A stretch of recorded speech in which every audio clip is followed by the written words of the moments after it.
Looking for Dropbox passwords in 2026, there's an important update you should know. Dropbox Passwords has been discontinued, so you can no longer use it to store or manage passwords.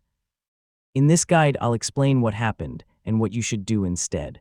Dropbox announced that passwords would be discontinued as part of its focus on other core Dropbox features.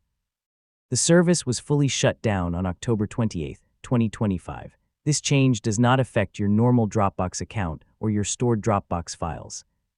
Before the shutdown, users could export their saved usernames, passwords, payment information, and other stored data. After the final shutdown date, Dropbox says that passwords data was permanently and securely deleted from its servers. So if you didn't export it before the deadline, it can't be recovered from Dropbox. If you're looking for a replacement, you'll need a separate password manager.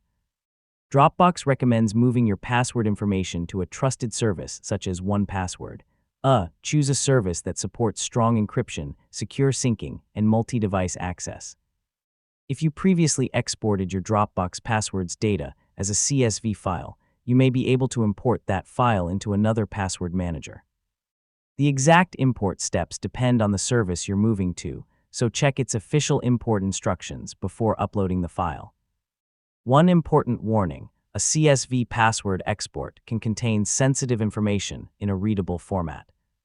Don't upload it to public storage, send it through unsecured messaging, or leave it sitting on a shared computer. Keep the file protected and delete it securely after you've completed the migration.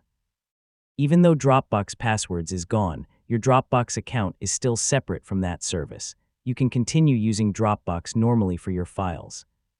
It's also a good idea to review your Dropbox security settings and make sure your account uses a strong, unique password and available security protections. If you find an older tutorial showing Dropbox passwords, keep in mind that those instructions are no longer valid in 2026. Yeah, the interface may look real, but the password service itself has been discontinued, so that's the current situation with Dropbox passwords. You can't use the old service anymore, but you can move to another password manager and continue using Dropbox for your regular files. If you still have an old passwords export, keep it secure while completing the migration.